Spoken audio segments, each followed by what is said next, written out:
Good evening, my brothers, my sisters, my elders. Today, inside these marble halls of the United Nations, history pauses. The General Assembly stands in its 80th year. The same pageantry, the same protocols. Yet on this day, a young man from a landlocked nation stands at the edge of humiliation. I am Ibrahim Traoré, president of Burkina Faso. They expect me to read a confession not written by my own hand.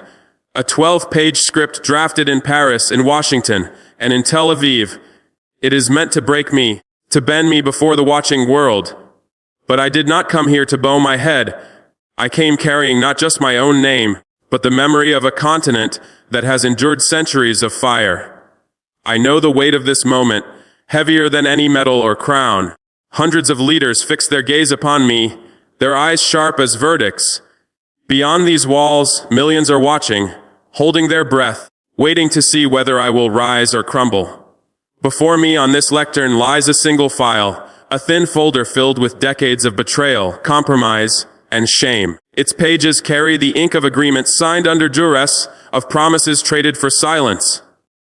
The air in this hall is thick, heavier than any applause could ever be. Not a whisper, not a cough, only the echo of my heartbeat in my ears. On every face, I see the same unspoken question etched like a scare. Is this the fall of a young president or the birth of a symbol? A leader who broke under pressure, or a man who stood so still the earth began to move around him? And I wonder if our ancestors, the ones who walked barefoot through fire, who refused chains even when it meant death, could see this instant. What would they call it? Would they brand it surrender, another page in the book of our humiliation? Or would they see in it the tremor of something new? The first breath of freedom, raw and unsteady, but undeniable. This moment is not just mine. It belongs to the miners and farmers, the mothers and students, the soldiers who chose hunger over betrayal, the children who still dream under broken roofs. It belongs to every name whispered in struggle, every grave left unmarked. Here under the cold glare of these lights, I carry them all. And whatever happens when I open my mouth, whether my words ignite or silence, history will judge not my posture, but my choice. I know the weight of this moment. It is heavier than any crown that could be placed upon my head, heavier than any chain that could be fastened to my wrists. Hundreds of leaders stare at me from their seats, each cloaked in power, calculation, and expectation. Their gazes do not merely observe, they weigh, they measure, they search for signs of weakness or resolve. Beyond these walls, millions watch across the globe, in crowded cafes and dimly lit living rooms, in villages where a single flickering screen has gathered a crowd. They lean forward not just to see a speech, but to witness a turning point. Before me lies a single file on this lectern. To the eye it is thin, almost ordinary. But I know its contents are anything but. Its pages are a history of deals and betrayals, signatures made under duress, concessions dressed up as progress. It is a ledger of our dignity sold line by line in exchange for illusions of security and prosperity. It is the weight of decisions made long before I stood here. Yet it is mine to answer for now. The silence in this hall is a living thing. It presses against my skin, denser than any applause, more deafening than any outcry. It is the silence of people holding their breath, of centuries hanging suspended between one heartbeat and the next. On every face I read the same question carved into their features. Is this the fall of a young president, or the birth of a symbol? Will I become another name in the long list of those who promised and then yielded? Or will this be the instant where something larger than one man begins? In the quiet, I think of those who came before. Our ancestors who walked barefoot through fire, who spoke freedom when the price was death, who sang in chains so their children might one day stand. If they could see this moment, this hall, these lights, this frail folder between my hands, how would they name it? Would they call it surrender, another carefully staged humiliation? Or would they see it as something else? The trembling, defiant first breath of freedom. This moment does not belong only to me. It belongs to the farmers whose fields have been stripped, to the miners who vanish into shafts of darkness, to the mothers who bury their sons with calloused hands and unbroken eyes. It belongs to the students who dare to question, To the soldiers who chose hunger over betrayal. To the children who dream under roofs cracked by rain, but not by resignation. I am here because of them, and I carry them like a chorus inside me. I feel the pulse of history in my chest. I feel its eyes on my back urging me, warning me. And I understand that whatever words I choose next, whether they bring fire or calm, whether they are met with cheers or condemnation, they will not be measured only as a speech.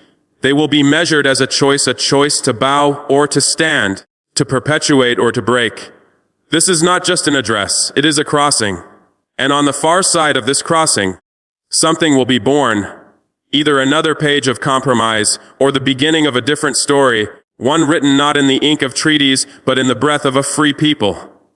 This so-called confession accuses Burkina Faso of destabilizing our region, of undermining international peace, of obstructing cooperation. It demands acknowledgement, apology, submission. The logic is clear. If the young president bows, our rebellion against foreign dictates will collapse. Burkina Faso will return to the fold, chastened and silent. For some in this room, that is the evening's expected climax. For them, my age makes me a convenient target. Barely past my mid-30s, I am one of the youngest heads of state to mount this platform. Many doubt my endurance. Some whisper that I am reckless. Others predict I will not last a year in office. And yet, here I stand, not merely surviving but standing at the very heart of world diplomacy. This silence is not ordinary silence. It is the hush of anticipation. Like the pause before a verdict is read, Western delegations lean forward expecting compliance. African delegations sit straighter hoping for defiance but fearing betrayal. Cameras hover, feeding live images into homes and offices across the globe. Every gesture, every flicker of my eyes is being studied. I approach the podium with steady steps. My uniform is plain, stripped of medals, a soldier's attire rather than a statesman's robe. I carry no notes of my own, only the file they have placed before me. I adjust the microphone. For a heartbeat, the entire hall freezes. Will I lift the paper and read the words forced upon me? Will I sign my own submission before the watching world? Or will I discard this script of humiliation and write one of my own? Every president before me has known the weight of compromise, the necessity of diplomacy, but compromise did not bring me to this stage. I come from a country often dismissed as small, landlocked, irrelevant. Yet Burkina Faso has blood in battles against insurgents, has buried leaders who dared to speak of dignity. My very presence at this podium continues a line traced back through Sankara, through Lumumba, through every African voice silenced before its time. I look down at the file they have placed before me. For a long second it might seem that I will lift it, unfold the confession, and let the humiliation play out. Instead, with one deliberate motion, I close it, pressing the pages flat against the wood. The act is quiet, but in that silence the chamber shifts. The defendant has just rejected the prosecutor's script. Now my voice rises, calm at first, then sharper with every phrase. Let us speak, I say, of the first great crime. My words carry not just to the microphones, but into the memory of centuries. I speak of the transatlantic slave trade. 12 million Africans torn from their homes, shackled in iron, forced across oceans. This is not distant history. It is the foundation of Western empires. The wealth of cotton, of sugar, of coffee was built not on labor, but on blood. Delegates shift in their seats. This is not the language of diplomacy. This is indictment. The second crime is financial slavery. I speak of the CFA franc, a currency still chained to Paris. For decades, African nations have been compelled to deposit half of our foreign reserves in the French treasury. More than 500 billion withheld from our hands. Some in the French delegation avoid eye contact. For once, the accusation is backed by numbers too precise to dismiss. I turn to Rwanda. The third crime is genocide, 800,000 lives lost in 100 days of fire and machetes. I do not flinch in naming France as protector of those who carried out this act. The air grows tense. Translators hesitate, the weight of every syllable pressing down on the chamber. The fourth crime is the debt that strangles us. Africa's external debt surpasses 685 billion, with nearly 90 billion in repayments due this very year. We borrow not to live but to survive. while our children die not from illness but from the price of medicine. The cold arithmetic of exploitation is laid bare. Then agriculture, the fifth crime, the destruction of our fields. Ghanaian cocoa farmers ruined by forced liberalization while Nestlé and Cargill pocket billions. When our farmers fall, their corporations rise. The sixth crime is the murder of our leaders. Patrice Lumumba in Congo, 1961. Thomas Sankara in Burkina Faso, 1987. When our leaders spoke of dignity, they were buried, but their voices rise still through us. I do not pause. The seventh crime is the Cold War. Dictators like Mobutu were armed while millions starved. We received weapons instead of bread. Then oil. The eighth crime, the plundering of Nigeria. I name ExxonMobil. I name Total. Rivers poisoned, soil toxic, 30 million people condemned to a life expectancy barely reaching 50. The ninth crime, foreign bases. 29 American military sites, 10 French bases still planted in African soil. They call it stability, but every base is another chain upon our sovereignty. Finally, my voice sharpens to a blade. The 10th crime is the manipulation of human rights. Zimbabwe condemned, Sudan sanctioned, yet Chad and Gabon spared because they serve foreign interests. For them, human rights are not principles. They are weapons. By the time my 10th charge falls into the chamber, the atmosphere has transformed. This hall is no longer a stage for polite speeches. It is a courtroom, and the West stands accused. Yet I am not finished. My eyes sweep across the delegations. I call names. Emmanuel Macron, you inherit not merely a presidency but an empire of colonizers. The French delegation stiffens. Donald Trump, you turn trade and oil into bargaining chips bought with blood. You claim greatness, but it is paid with suffering not your own. American diplomats freeze, expressionless. Then I strike at finance itself. To the directors of the International Monetary Fund, you wear the mask of development, but you are wardens of a financial prison. The silence that follows is heavier than thunder. Still my voice carries, we ask no pity, we demand justice. When the last word leaves my lips, the chamber does not erupt in applause. It does not descend into chaos. Instead, a silence deeper than any roar presses upon the room. The silence of unease, of guilt, of truths that cannot be denied. Western delegates avoid one another's eyes.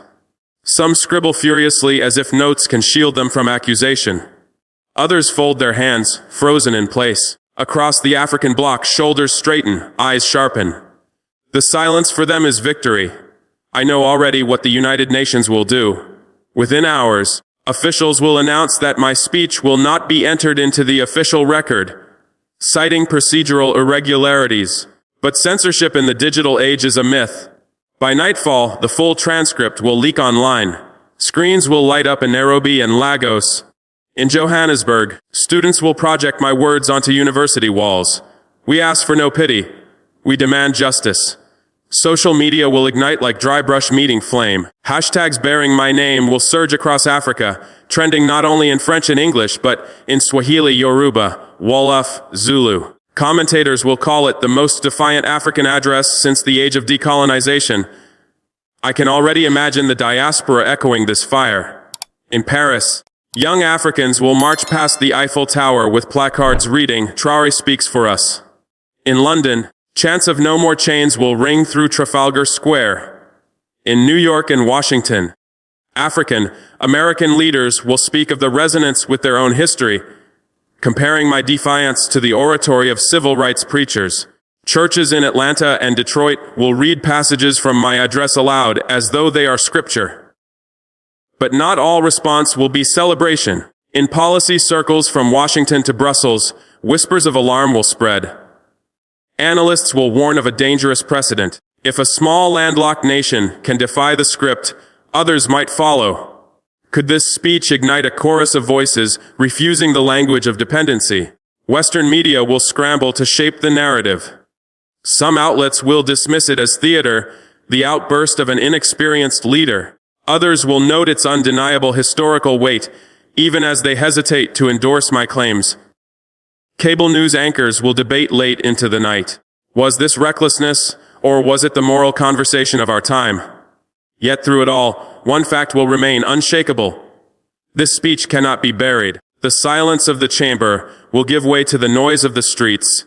the hum of online platforms, the echo in houses of worship. What began as a carefully staged confession will become a wildfire of defiance. And yet, amid the chants and the hashtags, a deeper question will linger. The world will have heard my indictment. But what will come of it? By dawn the next morning, I will no longer be merely the president of Burkina Faso. I will have become something larger, something uncontained by borders or titles. What was planned as a humiliating spectacle will have turned into a transformation so swift that even my enemies struggle to grasp it. I know the risks. Western powers rarely accept humiliation without response. Whispers will spread of sanctions, of financial pressure, even of plots to remove me by force. The ghosts of Lumumba and Sankara will linger in every discussion, reminders that courage alone does not guarantee survival. Within Africa, too, the test is not simple. Pride can unify, but it can also divide. Some leaders will welcome this wave of dignity. Others will fear that my flame might ignite fires they cannot control. Still, I tell you, after this day, the world can no longer pretend Africa will sit silently.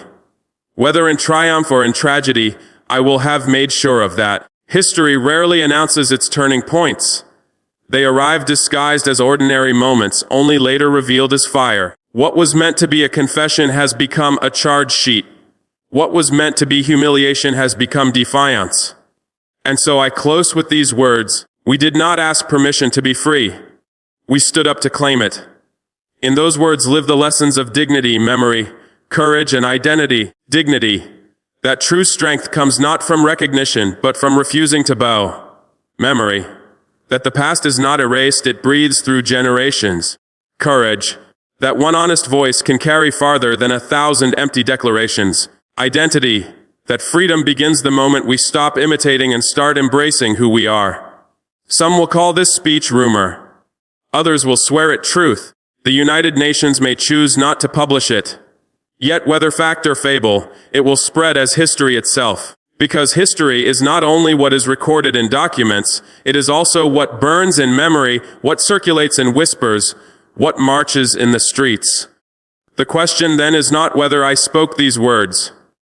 The question is what you will do with them. Will you let them pass as a headline forgotten by tomorrow's news? Or will you take them as a vow, a reminder that justice cannot wait for permission? To you, the listener, I offer a challenge. In your own life, are you waiting for permission? Or are you ready to stand and claim what is right? If my story moves you, carry forward one word, justice or freedom or simply black gold. Let the world know which flame you will carry forward. Because freedom is never given. It is seized by those who dare to demand.